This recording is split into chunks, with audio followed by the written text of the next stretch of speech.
Well, happy Friday, everybody. It's the last Friday of February, so right after this I won't see you till next month. Even though it's only a few days away, but what the heck. Well, today we have two shout-outs, and both of them are for channels in the UK. The first one is Detectors Jim and Paul, and they're a couple of fellows in England that do a lot of metal detecting together, and a good sense of humor and fun stuff to watch, so check out Detectors Jim and Paul. And the second one is a magnet fishing channel called Patriot Magnet Fishers. And I know a lot of people, when you say Patriot, they think of the United States, especially if you're American, but you can be patriotic in your own country as well. So it's Patriot Magnet Fishers, and well worth checking their channel out. Amazing magnet fishing videos. So those are our two channels for today: Detectors Jim and Paul and Patriot Magnet Fishing. Alright, story time. Well, today, sorry, if you have mustaches, every now and then you get a hair in the wrong place and drive you nuts. Anyway, good reason not to have a mustache maybe.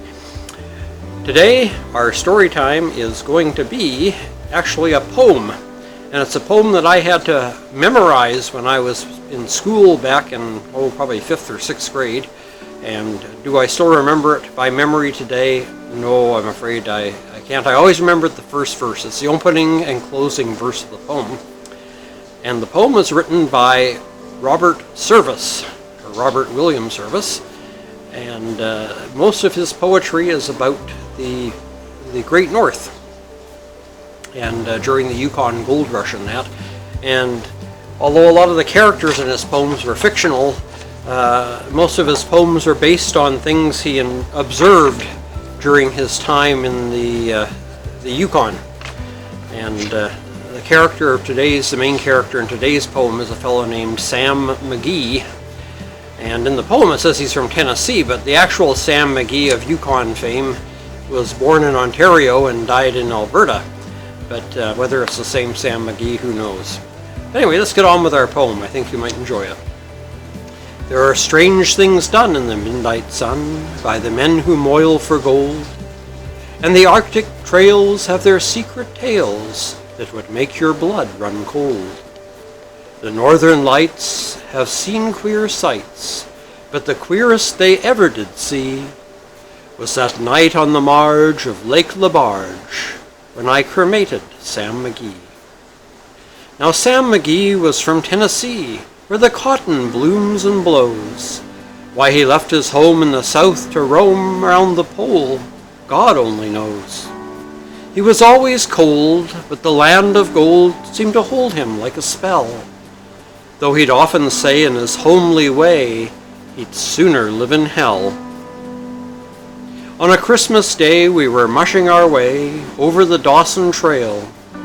Talk of your cold, through the parka's fold it stabbed like a driven nail.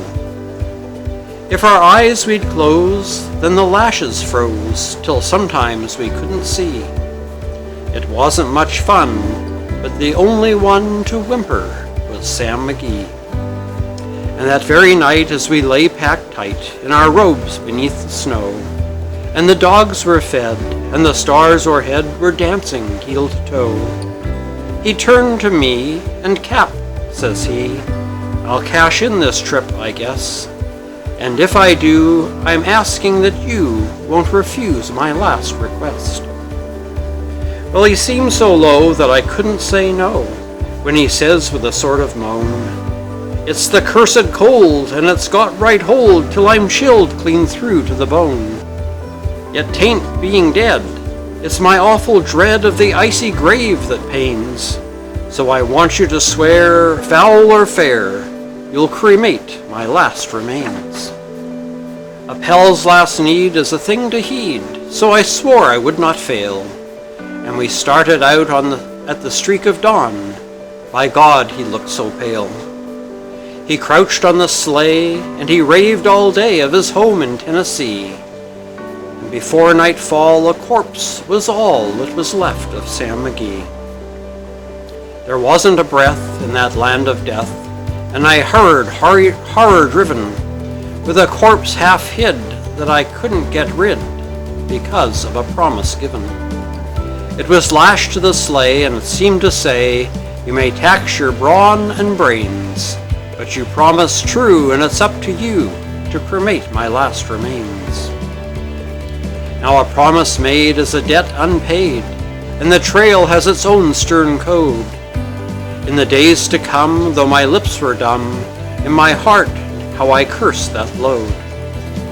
In the long, long night by the lone firelight, while the huskies round in a ring howled out their woes to the homeless snows, oh God, how I loathed that thing.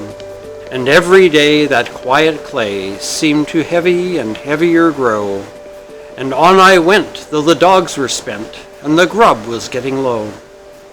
The trail was bad, and I felt half mad, but I swore I would not give in, and I'd often sing to the hateful thing, and it hearkened with a grin.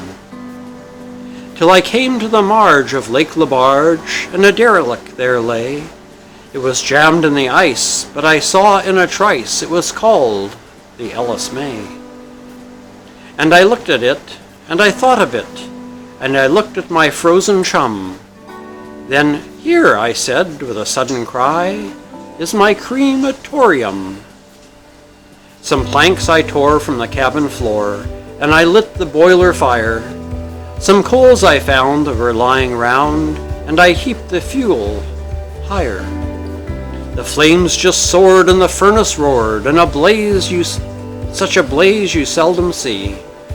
And I burrowed a hole in the glowing coal, and I stuffed in Sam McGee. Then I made a hike, for I didn't like to hear him sizzle so. And the heavens scowled, and the huskies howled, and the wind began to blow. It was icy cold, but the hot sweat rolled down my cheeks, and I don't know why. And the greasy smoke in an inky cloak went streaking down the sky. I do not know how long in the snow I rest with my grisly fear, but the stars came out and they danced about ere again I ventured near. I was sick with dread, but I bravely said, I'll just take a peek inside. I guess he's cooked, and it's time I looked. Then the door I opened wide. And there sat Sam, looking cool and calm, in the heart of the furnace roar. He wore a smile you could see a mile, and he said, please close the door. It's fine in here, but I greatly fear you'll let in the cold and storm. Since I left Plum Tree down in Tennessee, it's the first time I've been warm. There are strange things done in the midnight sun by the men who moil for gold. The Arctic trails have their secret tales that would make your blood run cold. The northern lights have seen queer sights, but the queerest they ever did see was that night on the marge of Lake Labarge. I cremated Sam McGee. So there you have it. Lovely old poem by Robert William Service. He's got lots of other good poems too. You might just want to check him out online. I actually have one of his books somewhere around here. Is that it? Oh, that's Brian's poem. Never mind. But I do somewhere have another book of Service's poems, and they're quite enjoyable. You should check out his service, Robert William Service. And that was The Cremation of Sam McGee. Alrighty. Hope you enjoyed that. Now it's time for our Groaner of the Week. Well, back in the days of the Yukon and the gold rush and trap lines and that sort of thing, an old trapper was sitting in a bar one day, a saloon, whatever you want to call it, slowly enjoying his beer when a young whippersnapper walks in and plops down on the stool next to him, orders a beer, looks at the fellow next to him and says, "Here, you look like a trapper." The old fellow says, "Aye." The young guy says, "Yeah, I'm going to be a trapper too, but I'm going to be a successful trapper. You watch, I'm going to be rich in no time. I'm going to get the best furs and the pelts." And he says, I'm going to make my millions in the trap line business. So what do you think about that?" And the old fellow says, "Aye, good luck to you." And the young guy says, yeah, I've got the best equipment. He says, you can't beat the equipment I've got. And I spared no money. He says, just look at this knife. And he pulls out a big sheath knife and twists it around in his hand so the light flashes off the blade. And the old-timer sets his beer mug down and looks at the knife and asks if he can see it. And the young fella hands it over. The old-timer gives it a real good looking over him, hands it back, and he goes, nah, it'll never do. What do you mean it'll never do? That's good stainless steel. It's made in Sheffield, England. That's a good knife. The old-timer says, nah, and he reaches back on his belt and he pulls out a knife, and you can see the wear and tear this knife has taken. The fellow holds it up and he goes, you see this knife, son? That's a good knife. I've had this knife nigh on 40 years and it's never let me down. Mind you, it's had 3 new handles and 5 new blades, but it's still going strong. There you go. And if you want to know how to do things right, ask an old-timer. That's the best way to do it. Alrighty, enjoy your weekend, and we'll see you on Tuesday when we have some fun in the kitchen. Until then, take care, stay safe, and God bless.